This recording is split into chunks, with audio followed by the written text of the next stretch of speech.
Hi there, everybody. Welcome to another edition of Complete Sports Media. I'm your host, Darren Campbell. Thanks so much for joining us. Yeah, we're going to have a lot of fun as usual today. And today we've got our resident mixed martial arts UFC expert, Scott Holburn, joining us. So can't wait for that. He'll be joining us momentarily. Well, there was big news over the weekend with a positive COVID-19 test for Gilbert Burns, and he was subsequently dropped from the main event of UFC 251 here in Abu Dhabi. And so we got a lot of concern that the main event would be completely scrapped. But it looks like Scott's joining me right now, and we'll be able to break down a lot of the goings on. Hey, Scott, how are you? Hey, Darren, how are you? I'm doing great, thanks. How was your weekend? Excellent. Sun shining. It's beautiful weather here in BC. It's great. Yeah. Well, I was just telling our viewers and listeners that there was a big turn of events with the COVID positive test from Gilbert Burns, and everybody was kind of a little bit worried that that was it. The main event was going to be scrapped, and they'd go down to just 2 title fights, but Jorge Masvidal quickly stepped up, negotiated a deal that he liked with the UFC, and is able to make this fight work. I'm really excited. How about you? I'm excited too. Masvidal he cleared the COVID test. He took his COVID test yesterday, and I read about 11 o'clock last night that they gave him the results that he was officially cleared to go. So, Excellent. in theory, him and Usman should have boarded that plane to Abu Dhabi this morning. So. It should be pretty exciting. I think more people are. This is one of those situations. I think the UFC will actually make more money with this fight than they would have with the previous one. Yeah, it's the fight that's supposed to happen. It was originally the plan. I guess the UFC couldn't come to terms with Masvidal and his camp. Masvidal was a little angry because it was less money than he had taken for his last fight, which was the Nate Diaz fight. And he's like, hey, I'm stepping up. I'm facing a guy for the championship belt. I should be paid more. And they disagreed, brought Burns into the picture. And, Burns and Usman was going to be a really good fight. But I think the animosity with Masvidal and Usman adds to it. And I think this is just going to be an amazing, amazing fight. So, yeah, it worked out in everybody's favor, I think. Except for Burns, Well, I guess. I guess so. Yeah. I mean, hopefully Burns comes through it okay. The rest of the fighters who've had COVID in the past have all come through, like Jacare and everybody else. But yeah, there's going to be some bad blood there. I mean, Usman's from the guys from the former Black Zillions and Masvidal with the American Top Team. And those guys in South Florida don't like each other too much. So this should be pretty fun. I'm really excited. Yeah. No, it's amazing that it came together. 6 days to spare, and we got what we really wanted. You and I had talked about, Burns getting that opportunity and being the rightful, guy to get the opportunity. But I think this ended up working out better because there's going to be a war of words. Masvidal's talked about baptizing guys, and he's been on an amazing tear, knocking out some amazing guys. Definitely Ben Askren, the fastest knockout in history, was just epic. Brought into another stratosphere, and then winning that BMF belt with against Nate Diaz. That really has soared his popularity. And I think there's going to be more. Don't forget the knockout of Darren Till. That was nasty, and that's when Masvidal really showed that he's a powerful guy, because Darren Till is a big guy, and Till's has since moved up to 185, and he looks big even for 185. So Masvidal is not afraid to get dirty and knock out guys. But that's what I'm worried about. What's his training been like up to this point? Has he been active? I mean, I don't know if American Top Team's even been open. I don't know if you read it, but even if you look at the co-main event, Max Holloway said he hasn't sparred at all. He's been training on Zoom. So, I mean, I've seen a few interviews with Masvidal, and he's been at the gym recently because they interviewed him after Colby Covington left American Top Team. So I don't know. I mean, if he's in shape, Usman's Usman's got to stay calm. He can't let Masvidal lure him into a brawl, because then that's Masvidal's game. So I don't know. It's going to be interesting, and I'm so excited. Yeah, me too. Me too. Yeah. Yeah, well, I feel a little sorry for Usman. When you're training for a guy like Gilbert Burns, who's a completely different fighter from Masvidal, it's got to be challenging. You spend months in a camp preparing for a guy, and all of a sudden, in the past week, you actually usually ramp down your training going into fight week, so you don't get injured, you don't, burn yourself out. Now suddenly, wow, a whole completely different opponent. Do you think he's able to switch gears enough to be able to, do the dominating performances he usually has? I do. I think that even since the Ben Askren fight, I think Usman's had his eye on Masvidal, expecting Masvidal. I think Burns was more of a surprise for him with that initial, release of the fight card. I think he's been expecting Masvidal for a while now. I mean, Burns looked good. He was amazing versus Tyron Woodley. And like I said, I thought he was the guy who rightfully deserved this shot. I mean, Masvidal, he's an awesome fighter, but the last fight was a guy who's arguably a 155-pound lightweight, with Diaz. So, I don't know. I mean, I think Usman has had Masvidal in the back of his mind. I think after this fight with Burns, he would have known all eyes on Masvidal. So, Usman is such a good fighter, such a well-rounded fighter, and he's a guy who's so calm. He can control the pacing so well. So I don't know. I'm curious to see what Masvidal is going to try to do to lure Usman into his game.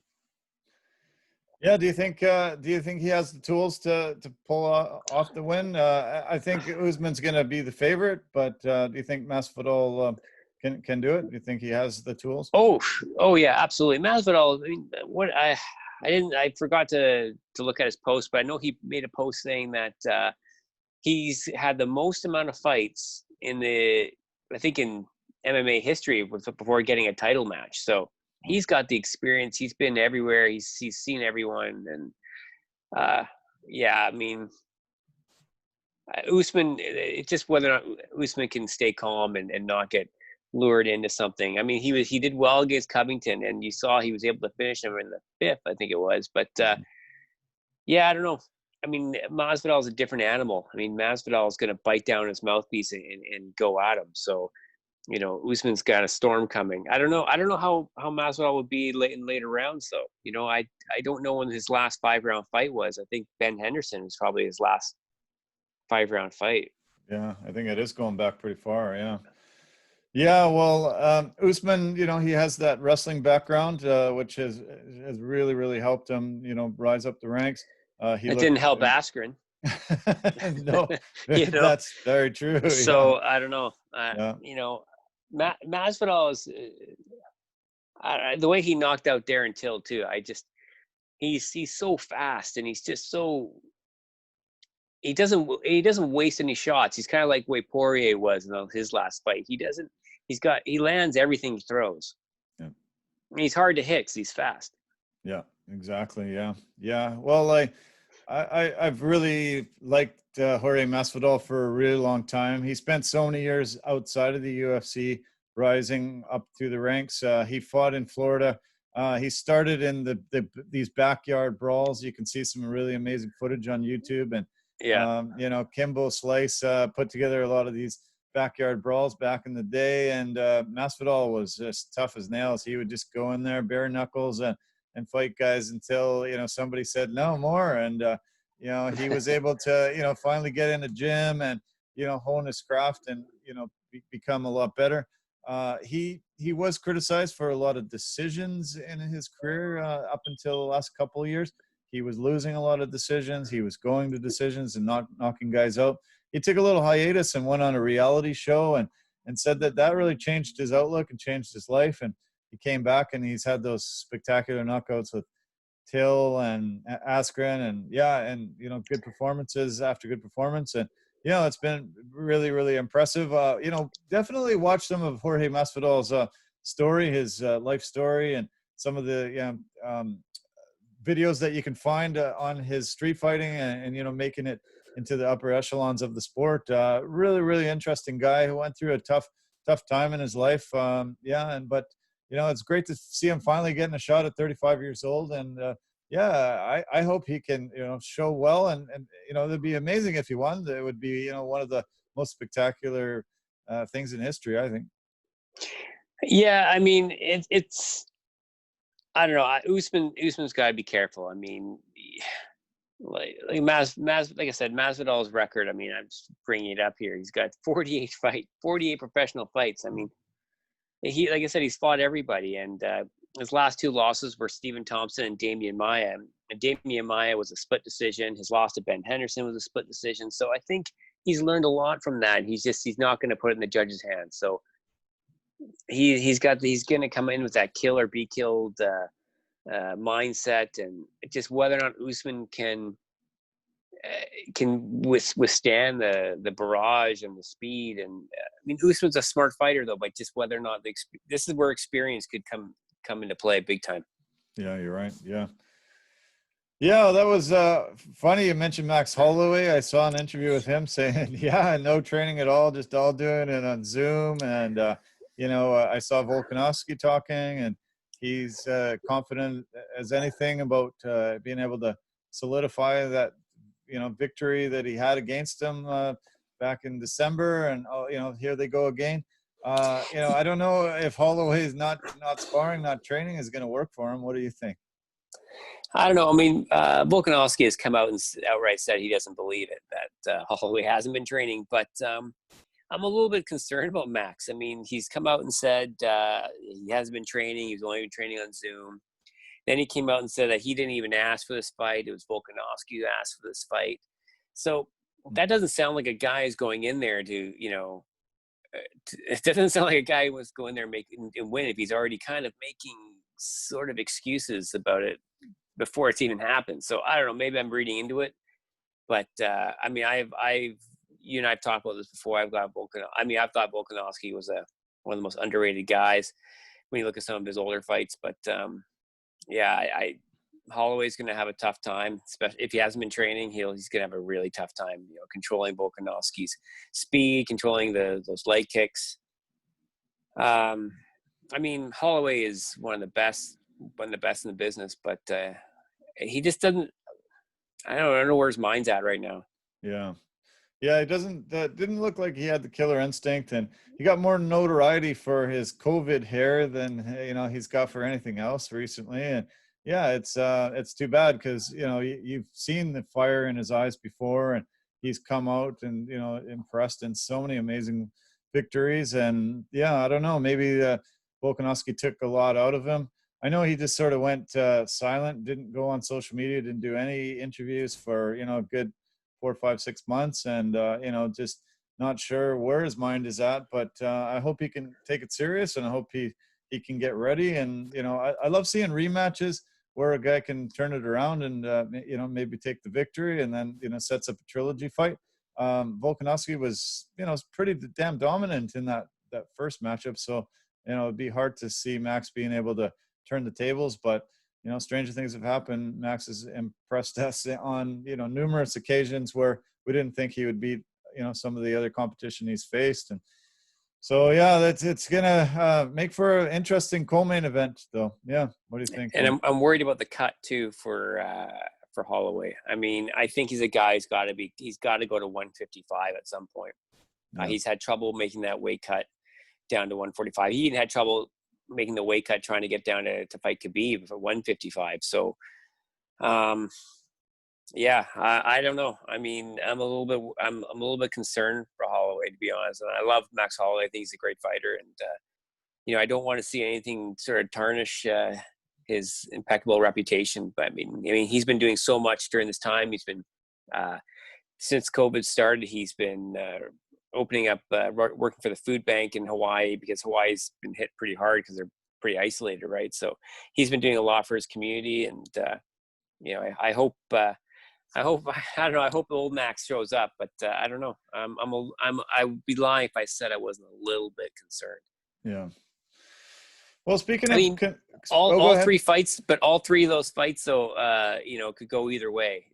All three of those. I last night I rewatched Aldo versus Moraes, and I think you're right. I think Aldo did win that fight. I had Moraes, winning 1 and 3 originally, and I think you're right. I think Jose Aldo may have won that fight. And I watched a few other Aldo fights and a few more Peter Yan's fights, and I don't know if old Aldo comes back with that leg kick that he used against Chad Mendez and Uriah Faber back in the day. Peter Yan's going to have a tough time. I've got Peter Yan winning the fight, but Jose Aldo did look really good in that Moraes fight. So, and he said he felt great at one fighting at 135. So, I don't know. It's so back and forth. All three of these fights could go either way. It wouldn't shock me if all the challengers won all the fights. So, Yeah. Yeah, I mean, there's been a lot of championship fights where we definitely picked the champion, and the challenger we didn't think had a chance. And over the past few years here, there's been some massive upsets, and we're jumping out of our chairs. Oh my God, I can't believe that this happened! And so I definitely think some of these challengers have a real shot at it. That Aldo fight, yeah, I'm pretty sure just because he did have such a good showing, did take the decision loss. But to me, yeah, I thought he won that fight, and I was really, really disappointed with the judge's decision. And I think maybe the UFC saw that as well and thought, hey, well, let's give him a chance, because they didn't agree with the decision either. And his career, look at his resume, and how many amazing fights other than Conor McGregor knocking him out immediately. He's looked so impressive in the majority of his fights. So he definitely really has a chance. Yeah, I mean he had a tough time there with Holloway. Holloway was able to use his reach and was able to fight long. Peter Yan's not going to be able to do that, I don't think. And Peter Yan's much more of a methodical, moves forward on you and hunts you down kind of guy. And those leg kicks of Aldo, that they might be the thing that can do it, because that's the one problem Peter Yan had with Uriah Faber were the leg kicks. I mean, eventually he was able to knock him out, but that was the one thing that he had a bit of trouble with. Or sorry, not was it with, I can't remember if it was either with Faber or with the previous fight. I've slipped my mind right now. Okay. Yeah, no worries. Rivera, yeah. Jimmy Rivera, excuse me. Oh, Jimmy Rivera, okay. Yeah, because he threw a lot of leg kicks, and Peter Yan had, and that was slowing him down pretty good. So, and no one's better at leg kicks than Aldo. Yeah, okay, yeah. Look at some of the amazing battles since he's had, and he had the title for many, many, many years at that weight class. So, yeah, I'm really glad that this main event our main card, didn't get upset with the COVID case. You mentioned, you're quite concerned about Max Holloway these days. And, I think you and I have talked recently, and we wanted to touch base a little bit on our concerns on the COVID situation in sports. UFC has had, some of their fights impacted. Some of the fighters have tested positive, some of their corners. There have been, situations there. A lot of these two guys from the main event are coming from Florida. Guys are coming from all over the world, coming into this bubble in Abu Dhabi. I think they're going to be able to pull it off in Abu Dhabi. But are you, do you have concerns there might be some more COVID happening as guys arrive and people arrive for these fights? Yeah, I mean, the sporting world has been pretty interesting with this COVID thing. I remember I wasn't too worried about COVID originally when they started talking about it coming over to North America. And then I think it was you actually that called me or texted me one night and said the NBA just shut down. And, for me, that was like, when in the war times when you'd hear the sirens going off because, the planes are coming to bomb you. That was kind of, to me, the NBA was kind of like that warning siren going off to the world that something was happening, because nothing was really shutting down or going to place until the NBA did that. So and then every sport followed suit. So it's funny, like as soon as you sent me that text at the end, that was things Rudy Gobert got tested positive and the NBA shut down. I had this like sinking feeling in my stomach, and then the NHL shut down, everything else since. And I hadn't had that feeling. I started to feel really good about it until Burns tested positive, and that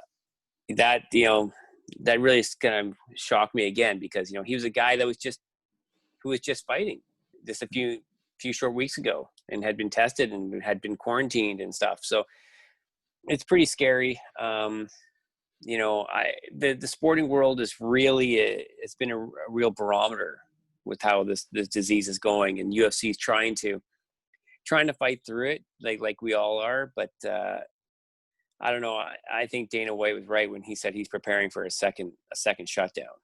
Wow. At some point. But I don't know. It's just look at everything. I mean, the NHL now is trying to start up and have they're going to open up training camp next week in July for their playoffs. I mean, everyone's trying to get it done, but I don't know. I think with Austin Matthews and all those other players, all those Tampa Bay Lightning players coming down with COVID, I think it's going to be hard, really tough to have any other kind of sport other than maybe mixed martial arts go through with this. And you're going to see a lot of guys training from home, training on Zoom, that kind of thing. Jessica I set up a training gym in her garage for her main event. I think that's what you're going to start seeing until we have a vaccine. Yeah. Yeah, I mean, being in an individual sport, we've called it a team sport. It is a team sport too. Yeah, it is a team sport, but it has individual elements obviously to it. It has been touched by COVID, but I don't know how these team sports are going to be able to pull it off. The NHL you mentioned, they've decided that Edmonton and Toronto are the two hub cities they're going to use. All the Eastern teams in Toronto and the Western teams in Edmonton. I was a little disappointed that that's what they would choose. Outside the U.S. is probably a very smart move, and it shows their concern for the players' health. But Toronto's been hit pretty bad by COVID, and BC has some of the best numbers COVID wise. So I thought it was a logical reason to come here. I don't know what the negotiations, why they broke down with Dr. Bonnie Henry and the political side of it, but it's interesting that the NHL has decided to come to Canada and have those two hub cities. What were your thoughts when it was announced? I was surprised. I thought, I didn't know if I'm surprised they're leaving the US, to be honest. I thought it was going to be Vegas in the West for sure. And before this big breakout in Florida, I thought they were going to go to Florida, but to Tampa up north. But obviously with that, you just can't now. So I don't know, Edmonton, Toronto. Yeah, Toronto surprises me, to be honest. I would have thought, but where else in the East can you go? Yeah. Yeah. Well, yeah. I mean, there's, so many Eastern cities have just been hammered with COVID. And so, I think, logistically, I guess for travel purposes and trying to find a spot in the East, Canada made sense. And I guess Toronto, has all the hotels and restaurants and, all the facilities that they need. I guess, that was a huge main factor. One of the reasons why the NBA's decided to go into a bubble in Orlando is because of those facilities. But yesterday they got 11,000 new cases in Florida of COVID, and they're up to over 200,000 cases since the pandemic hit. It's got to be scary for guys thinking, wow, I got to go into a state that's just been hammered like this. Like, I don't want to even talk to anybody. I don't want to see anybody. Now I have to sweat with guys. Now I have to be on the court with them. It's got to be a scary situation for guys with families. Yeah,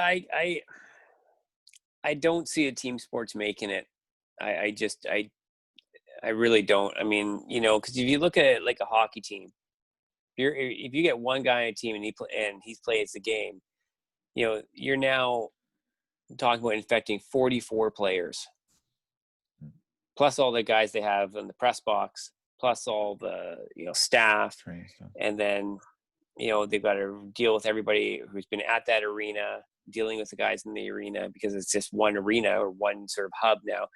I think they're going to have a tough time. I mean, they had to get him out of a place like Florida, because there's just too much going on there. I mean, Toronto, Canada's the only, I think, is the only choice, I guess. Like I said, I'm surprised. I thought Vegas they were going to use for sure, because then they kind of be able to kind of, have a couple of casinos and a few block area that they could kind of, hunker down and shut down with that. But, maybe Vegas I don't know how open they are right now. Maybe they're planning on opening up more. So I don't see how they can do it, to be honest with you. And same with the NBA down in Orlando.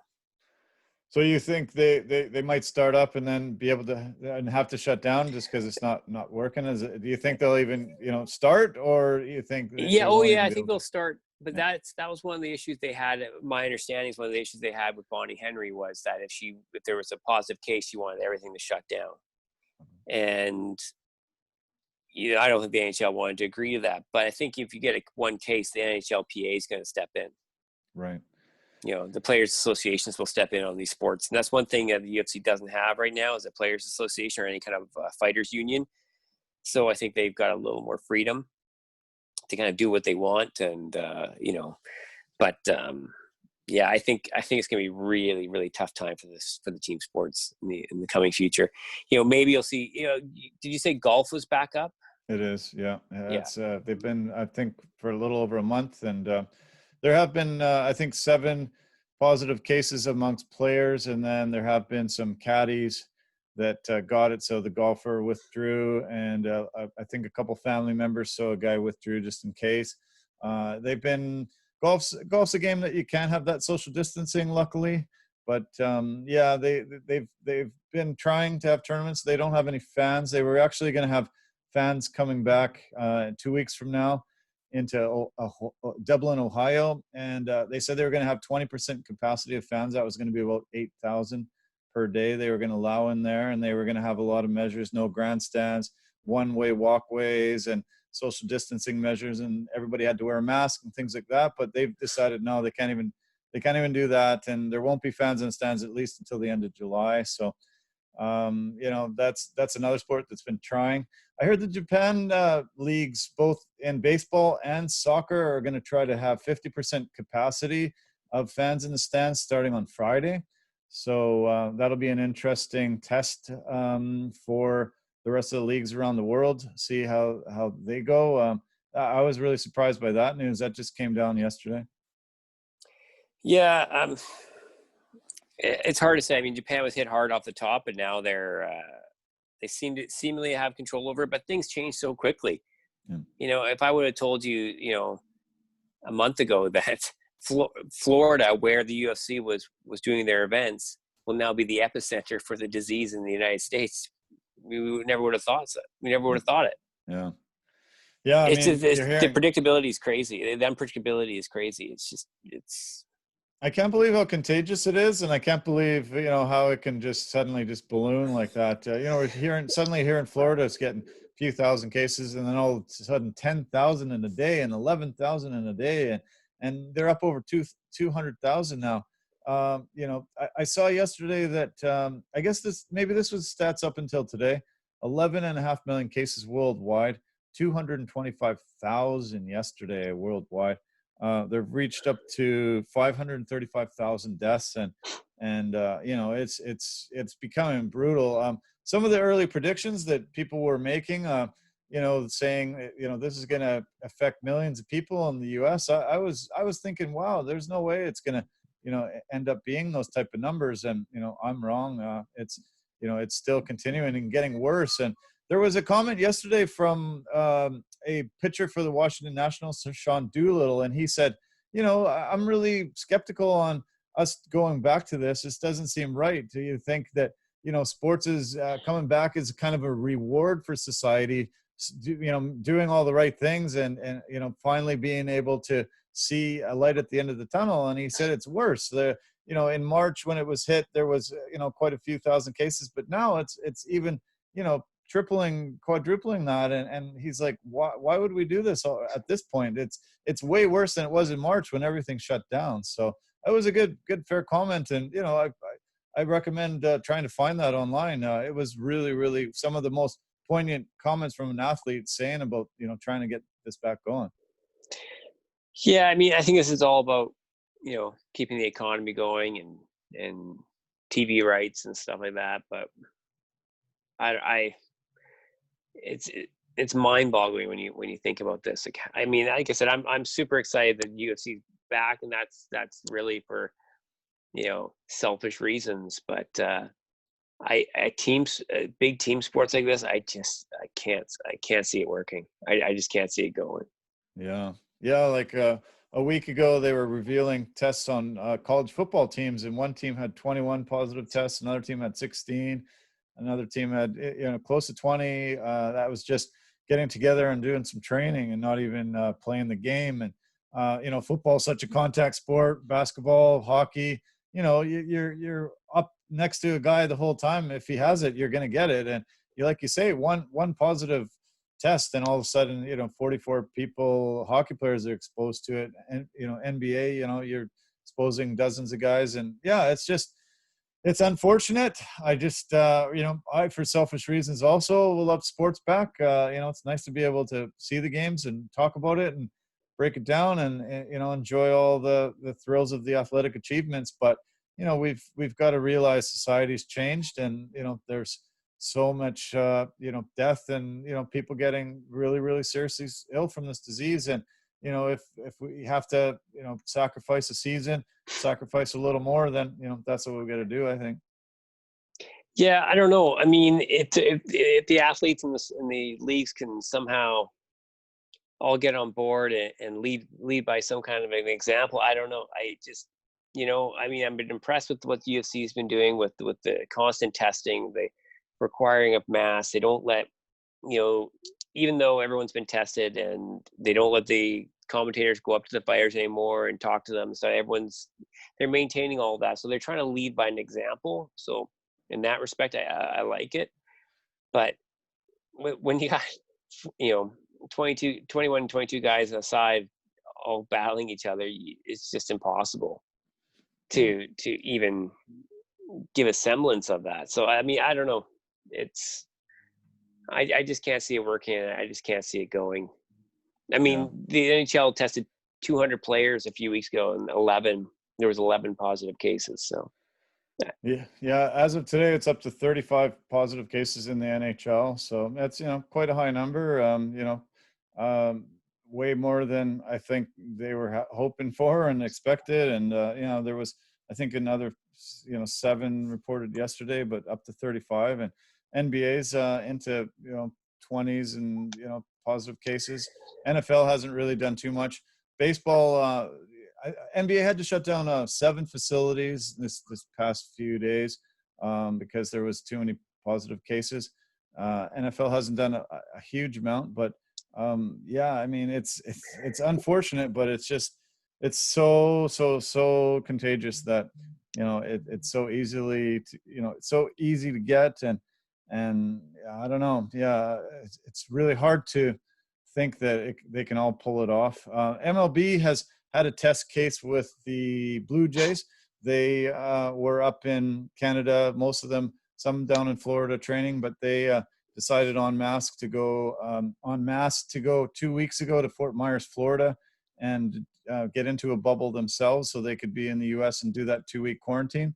They've had no positive cases at all. They've been able to really, really stay healthy. And so MLB's been looking at what they've done, how they've been able to, keep themselves safe. And maybe that Blue Jays will be able to help MLB keep everybody safe and keep the, positive cases down. Yeah, baseball may have a fighting chance with that. I mean, I don't know how they can, socially distance in the dugout, but it's part of me doesn't know if it's worth it for them to do it. I mean, I don't know. It's just I just can't see it happening. I mean, other than, like I said, other than the UFC that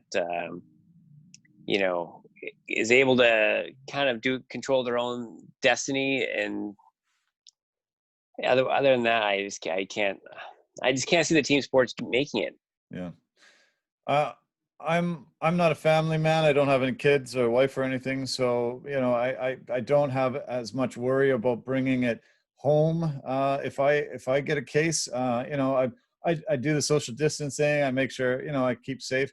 But what you're a father. Tell me what it's like to be a dad and thinking about getting into a situation. You're going to have to be returning to your job very, very soon. How concerning is it for you knowing that you could get into an environment where there's high likelihood of contracting it?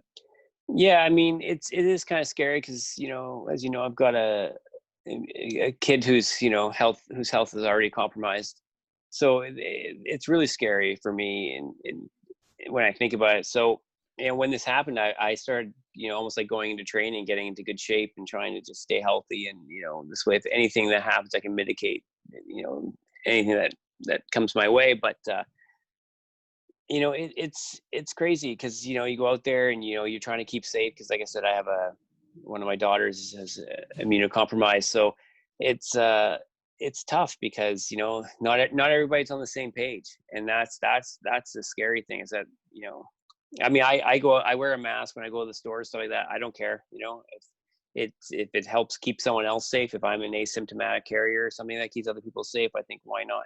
And there's so many people that it's become such a political issue, wearing masks or not wearing masks, or supporting the economy opening or not. It's especially in the States, it's crazy. I mean, it shouldn't be a political issue. It should be a humanitarian issue. We should all be doing our part, and then we'll all get through this quicker. Yeah. Yeah, I know financially, for the most part, all this, the sport's trying to have the seasons. It is financial. A lot of these professional athletes are already pretty financially well off. And, it's unfortunate that, the TV networks and the leagues and the Players Association, it is coming down to a lot with money. You can't put a price on health. You can't put a price on, that. I know that we're going to go through a recession. We're going to have a lot of financial troubles because there have been almost every single industry in the world has been hit by this. But if we have to tighten our belts for a few years to overcome it, but keep the cases down and keep people safe and not as all these deaths are happening. It's tragic. It's horrible. To hear the stories of people that had a family member that they loved and cared for, and a couple of weeks later after contracting it, they're gone. It's it's something that we should not be thinking about money. Money shouldn't be a factor in any of this. Yeah, I agree. And everybody's got to get on the same page. Everyone's got to be in it together. And it's just, I've never seen, there's such a divide. Maybe not so much up here in Canada, but even just globally, there's just too much of a divide. So hopefully everyone can just get on the same page. Wear your mask, be safe, wash your hands, do all those things. And if we have to hold off on hockey for a few more months, or until next season or something, then maybe that's what we should be doing, because these players have families. These players have people in their lives that are health is compromised. So we all have people in our lives that are like that. So yeah. Well said, Scott. I'm glad we could break down this UFC coming up, but this is life. This is something that none of us have ever really gone through, and it's been very, very, it's a new world. It's been very hard to suddenly have to adjust your life, but sports is a way of escaping. It's a way of bringing excitement and thrills into your life, and it's enriched my life. It's enriched your life, and we've been able to really, have a lot of fulfillment from sports, being able to participate and watch. And, I'm glad that, they want to bring it back, but, it should be at the safety of everybody, and thinking, not numbers, not money. It should be just, let's do it, to, try to get back to some sense of normalcy in our lives, and something to watch and cheer for. Sports is very inspiring. Sports keeps you healthy. You did an amazing list when we talked about this a couple of weeks ago. You just rattled off all the reasons why it's super beneficial to your life. And I fully wholeheartedly agree, but maybe COVID just has changed that, and we've got to get working out in home gyms like you are, like you've mentioned some of the fighters are. You haven't been able to get back to your gym yet, have you? No, I mean, it's open, but like I said, I'm taking it. I'm going back slowly, just because I've got people in my life that I'm worried about. I don't want to take any extra chances. So yeah, so I'm just trying to run, work out at home. You're looking fit. You're looking great. You've been keeping it up. Way to go! I'm glad you haven't given up on it. And good diet, good physical fitness. You're looking great. You're in fighting shape. Oh yeah, I mean my stamina is good because I'm running a lot and stuff like that. So I'm looking forward to getting back on the mat, but I'm not going to rush it, like I said. And like right now they're doing drills and stuff there, social distancing and stuff like that. So I'm going to wait a bit longer and just see how things play out. Okay. All right. Well, hey, this was another great hour that we put in. Always a pleasure. You bring so much great perspective to the world of sports, to mixed martial arts, UFC, and beyond. Thanks for your time today. And I guess we'll definitely touch base through the week and see you next Monday. Sounds good. Okay. Thanks, Scott. Thanks for having me. Welcome. Cheers. Bye-bye. Bye-bye.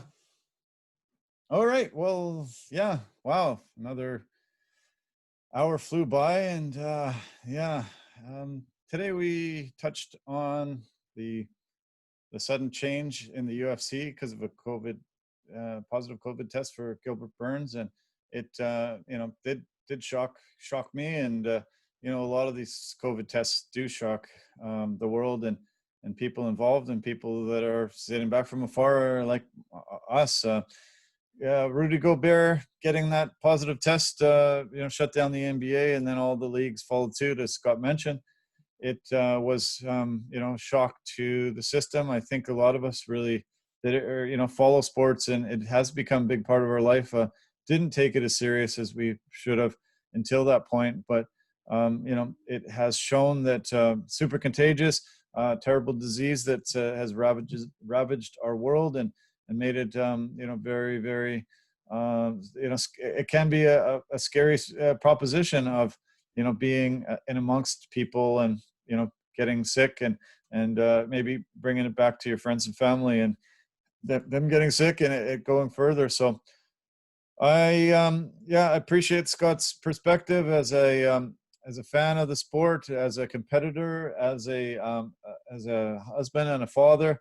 Really great that he's been able to shed some light on how it feels. And, it is pretty scary to think if you have a family member that it has a compromised health, bringing it back to them and, something really bad happening, it's got to be a burden that's really tough to handle. And a lot of these players are saying, they're not sure. They're not really sure about going into these bubbles, going into these situations where it can be, they can contract the virus and bring it back to their young families. A lot of them are young guys that have really young kids. And, I've seen some of them that have pregnant wives and, a baby, bringing into the world doesn't have much of a chance if it gets a disease like that right off the bat. So yeah, I'm concerned. Scott's concerned. We all should be concerned. And we've been happy to have some events, the PGA, the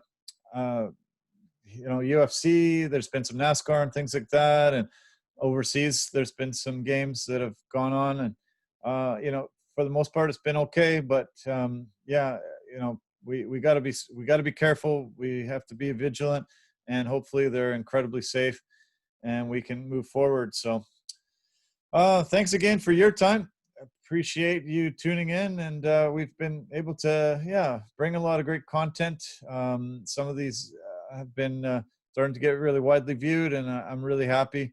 We're going to continue to bring you great content talking about the world, sporting world, and the world at large. And let's see you again very soon. Scott's over here every Monday, so if you like listening to him, tune in every Monday, and we'll post our chats like this. So take care of yourselves. Love your friends, love your family, and be extra vigilant. Wear your mask, wash your hands, and let's keep all safe. Love you lots. Take care. Bye for now.